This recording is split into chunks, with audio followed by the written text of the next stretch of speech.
Hello friends, welcome to the exam hacker YouTube channel.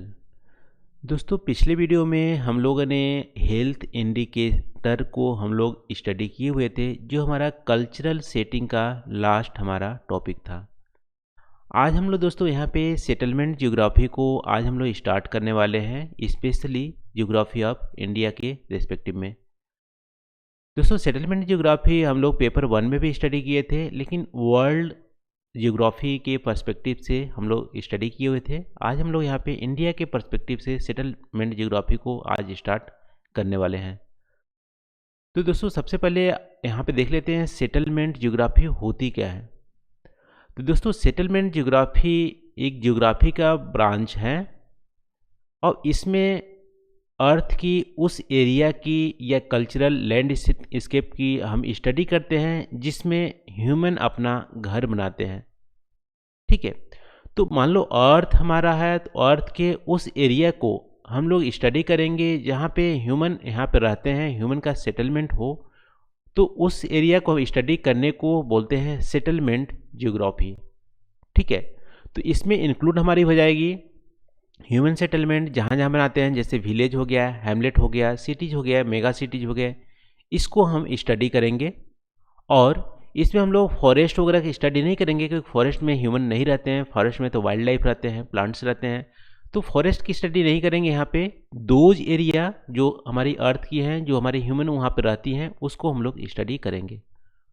और इसको study करने के लिए हम लोग क्या क्या देखेंगे, जैसे कंप्लीट स्टडी में क्या होती है, ह्यूमन सेटलमेंट में इवोल्यूशन ऑफ ह्यूमन सेटलमेंट, यानी ह्यूमन सेटलमेंट की उत्पत्ति कैसे हुई और कैसे ये बढ़ी, उसको हम लोग देखते हैं। और जो ह्यूमन सेटलमेंट है, जैसे विलेज हो गया, टाउन हो गया, सिटीज़ हो गया, उनकी मॉर्फोलॉजी को हम स्टडी करते हैं। ठीक है, मॉर्फोलॉजी का मतलब है यहाँ पे दोस्तों कि उसकी बनावट, इंटरनल लेआउट क्या है। ठीक है, कहाँ कहाँ पे कौन कौन सी चीज़ें हैं, उनकी लेआउट क्या है, स्ट्रक्चर क्या है, उसको स्टडी करते हैं। और साथ साथ यहाँ पे बहुत सारे टाइप्स ऑफ ह्यूमन सेटलमेंट है, उसको स्टडी करेंगे, उसकी फंक्शनैलिटी को स्टडी करेंगे, और उनको जो प्रॉब्लम्स हुए हैं, जैसे मान लो अर्बन सेटलमेंट में स्लम की प्रॉब्लम हो रही है, अर्बन स्प्रॉल की प्रॉब्लम हो रही है, उसको भी स्टडी करते हैं। तो सारा चीज़ ह्यूमन सेटलमेंट से रिलेटेड जो भी स्टडी होती है, फिजिकल वे में या कल्चरली जो पर्सपेक्टिव है, इन दोनों को स्टडी को इंक्लूड करते हैं सेटलमेंट ज्योग्राफी में। तो दोस्तों, आई होप यहाँ पे सेटलमेंट ज्योग्राफी आपको पता चल गया होगा कि होती क्या है। तो अब देख लेते हैं यहाँ पे, जैसा कि हम लोग ब्रीफ आप बोल सकते हो कि सेटलमेंट ज्योग्राफी में ह्यूमन सेटलमेंट को हम स्टडी करते हैं। तो ह्यूमन सेटलमेंट होती क्या है। तो दोस्तों, ह्यूमन सेटलमेंट ऐसा एक एरिया जहाँ पे ह्यूमन अपना घर बनाते हैं, यानी कि क्लस्टर ऑफ होम उनकी रहती है और वहाँ पे रहते हैं, तो उन एरिया को हम बोलते हैं ह्यूमन सेटलमेंट। ठीक है, ह्यूमन सेटलमेंट किसको बोलते हैं, ऐसा ज्योग्राफिक एरिया जहाँ पे ह्यूमन अपना घर बनाते हैं और वहाँ पे इकोनॉमिक एक्टिविटीज़ करते हैं, उस एरिया को बोलते हैं ह्यूमन सेटलमेंट। जैसे एग्जांपल तौर पे Hamlet, village, town, cities, mega cities, ये सारे ह्यूमन सेटलमेंट का एग्जांपल हो गया। ठीक है, और इन्हीं की स्टडी हम करते हैं सेटलमेंट ज्योग्राफी में। तो दोस्तों, अब ह्यूमन सेटलमेंट जैसे हम लोग देख लिए कि विलेज, टाउन, सिटीज़, तो इनको यदि टाइप्स देखोगे, टाइप ऑफ ह्यूमन सेटलमेंट कितनी है, देखो टाइप ऑफ ह्यूमन सेटलमेंट के लिए अलग अलग बेसिस हो सकते हैं। मान लो आप साइज़ के बेसिस पे आप टाइप कर रहे हो कि साइज़ के बेसिस पे ह्यूमन सेटलमेंट की कितनी टाइप है, तो साइज़ के हिसाब से बहुत सारे टाइप आपको देखने मिलेंगे। सबसे छोटा जो ह्यूमन सेटलमेंट होता है वो हैमलेट होता है। हैमलेट में कुछ घर होते हैं, चुनिंदा घर होते हैं। और सबसे बड़ी में आप देखोगे मेट्रोपॉलिटन सिटी, मेगा सिटी जो होते हैं, जिसकी बहुत ज़्यादा एरिया होती है, तो साइज़ के हिसाब से आपको वेरीज देखने को मिलेंगे। लेकिन यहाँ पे यदि फंक्शनैलिटी के हिसाब से आप देखोगे कि उसकी काम के तरीके क्या हैं, वहाँ पे रहते हैं तो कैसे रहते हैं, उसके तरीके में आप देखोगे, सोशल स्ट्रक्चर, फंक्शन के हिसाब से आप देखोगे, तो दो टाइप की ह्यूमन सेटलमेंट होती है। एक होती है रूरल सेटलमेंट और दूसरी होती है अर्बन सेटलमेंट। ठीक है, तो दो टाइप की हम रूरल सेटलमेंट, अर्बन सेटलमेंट हमारे सिलेबस में भी मेंशन है, यूपीएससी सिलेबस में, कि रूरल सेटलमेंट हमसे पढ़ने को बोला है कि टाइप क्या है रूरल सेटलमेंट का, पैटर्न क्या है, मॉर्फोलॉजी क्या है और ये प्रॉब्लम क्या है, ये सारी चीज़ें रूरल सेटलमेंट में स्टडी करनी है। अर्बन सेटलमेंट में हमें स्टडी करनी है कि हमारी अर्बन सेटलमेंट की इवोल्यूशन कैसे हुई और उनकी फंक्शनलिटी क्या है और मॉर्फोलॉजी क्या है और यहाँ पे इनकी प्रॉब्लम्स क्या हैं, ठीक है। ये सारी चीज़ें हमें स्टडी करनी है जैसा कि यूपीएससी सिलेबस पे मेंशन है। तो दोस्तों यहाँ पे हम लोग आज की इस वीडियो में देख लेते हैं कि रूरल सेटलमेंट अर्बन सेटलमेंट होती क्या है। फिर अगले वीडियो में हम लोग टाइप्स देखेंगे, रूरल सेटलमेंट का पैटर्न देखेंगे। तो सबसे पहले दोस्तों रूरल सेटलमेंट की कैरेक्टरिस्टिक क्या है।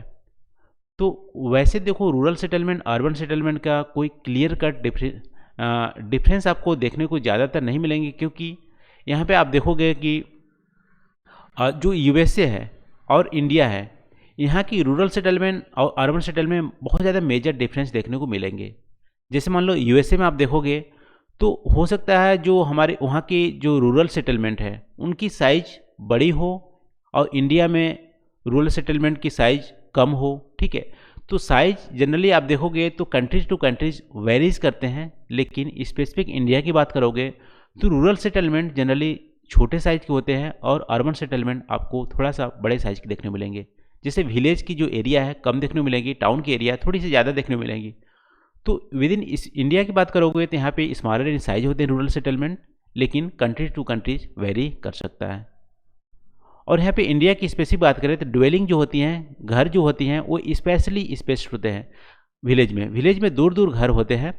लेकिन आप ऐसा नहीं बोल सकते हो कि यहाँ पे जैसे यूएसए में आप देखोगे तो टाउन में भी दूर दूर घर मिलेंगे देखने को, लेकिन इंडिया में टाउन में जनरली क्या है कि कम डेंस देखने को मिलेंगे। विलेज में भी यहाँ पे इंडिया में डेंस देखने को मिलेंगे, लेकिन आप देखोगे यूएसए में तो वहाँ पे उतनी डेंस विलेज में देखने को नहीं मिलेंगी। तो कंट्री टू कंट्री वेरीज करती है, लेकिन यहाँ पे इंडिया की सिर्फ हम लोग बात कर रहे हैं। तो और यहाँ पे जो डेवलपर होते हैं यानी कि जो वहाँ पे ह्यूमंस होते हैं रूरल सेटलमेंट में, वो प्राइमरी एक्टिविटीज़ में यहाँ पे इन्वॉल्व होते हैं और वहाँ की जो पॉपुलेशन होती है वो लैंड बेस्ड एक्टिविटीज़ करते हैं। लैंड बेस्ड का एक्टिविटीज़ का मतलब है रूरल की पॉपुलेशन में लैंड बेस्ड की एक्टिविटीज़ होती है। जैसे कि यहाँ पे आप देखोगे एग्रीकल्चर करेंगे, फिशिंग करेंगे, एनिमल की रियरिंग करेंगे। ये land based activities rural settlement होती है। ये हमारा मेन कैरेक्टरिस्टिक आप बोल सकते हो, ठीक है, जो कि कंट्री टू कंट्री वेरीज नहीं करती है, सब कंट्री में लगाऊंगा सेम होती है। और टाउन में आप देखोगे तो लैंड बेस्ड हमारी एक्टिविटीज़ नहीं होती है। वहाँ जो इकोनॉमी एक्टिविटीज होती है वो आप बोल सकते हैं मशीनीकरण होती है और वहाँ पे नॉन प्राइमरी एक्टिविटीज़ होती है। तो दोनों में क्लियर कट हमारा ये फंक्शनल का डिफरेंसेस है। रूरल सेटलमेंट में हमारी लैंड बेस्ड एक्टिविटीज़ होती है, प्राइमरी एक्टिविटीज़ होती है, जबकि टाउन में हमारी नॉन प्राइमरी एक्टिविटीज़ होती है। और दोस्तों इसके अलावा और कैरेक्टरिस्टिक क्या है कि जो वहाँ पे ह्यूमंस होती हैं, रूरल पॉपुलेशन होती है, उनकी जो सोशल रिलेशनशिप होती है वो रिजिड होती है, ठीक है। जैसे वहाँ पे रिलेशन होती है वो हमारी फिक्स होती है, उसी सोसाइटी में हम खाना खाएंगे, शादी करेंगे, सब कुछ करेंगे, फिक्स होंगी।